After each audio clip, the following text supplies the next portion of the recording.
All right.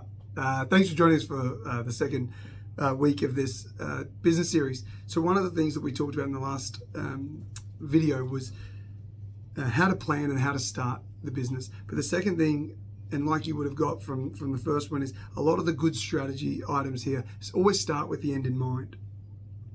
We always think that strategy is flawed if it's made up as we go along without having that desired outcome. Now that's all mapped out from last week, we want to really focus on, well, how are we actually going to get there? What do we need to consider along the way so that when push comes to shove, that we know exactly what do we need to do, how we're going to do it, who's going to do it by when, so that you can get on with making the business a success. The thing that goes along with building the business strategy is what ingredients or what parts of the business strategy are really important and critical to make sure we don't miss them. We already know what we want at the end of the day, right? We went through that vision and we built that desired outcome for the business. So now when we go through, it's like all roads lead to that road. We know that, if we're spending money on marketing, if we're spending money on HR, if we're undertaking activities, well, they all need to lead to that destination. And that starts to give us a lot of freedom in how we make those decisions. So, if we're building a strategy, it needs to cover at least the following topics, right? Marketing, business development and networking, which customers we're going to approach, which competitors we want to monitor and see off, finances, production, manufacturing, and the services that we provide. So by evaluating those items and knowing exactly what they need to be and how they need to get there, then every part of that gets broken down into some simple action item. So whether that frequency is monthly or quarterly or yearly, we need to make sure that we've got an action item for each of those steps in the process. Secondly, P&L forecasting. So whilst this is the numbers bit and this is kind of our wheelhouse, one of the things that we find is that people undertake these business ventures and they have, let's just say, ambitious versions of sales or overly conservative expenses estimates. When building that P&L, and we'll get into the marketing and sales funnel component shortly, when building that P&L, it's hard to know what items businesses have to pay for. We've included a list here. It's probably the most basic, and it's not really industry specific, but one of the things in going through it is building that realistic view of what businesses or what business expenses you're going to need to pay going forward, so that you're not surprised, and if we've got a month by month cash flow forecast, how often you have to pay them and how much they should be. A third bit is P&L forecasting for income. This is probably my most favorite part of this, because it not only estimates what sort of income you can bring into the business, but how you're going to do it. So when we're talking about pipelines or cash flow forecasting, we want to work out not only how much income the business wants to target, but what actionable items up the chain we're going to have to undertake so that becomes a reality. When we're talking about set amount in sales, it's like, great, well, let's talk about that. Let's break down by average sales and then how many average sales we need to make to get there.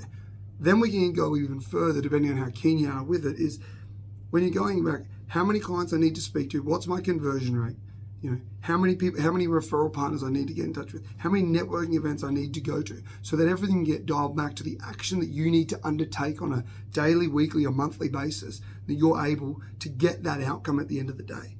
You can't wake up and think, geez, I hope I get $300,000 in sales this year. It doesn't work. Or I want to focus on the money that goes into the bank.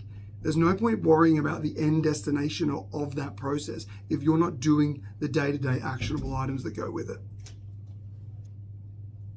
I don't profess to be a marketing expert, but one of the things that I do know is that if we're going to spend the money and we're going to undertake the actions that go with it, then I want to make sure it goes to the right person. The right person gets the information at the end of the day.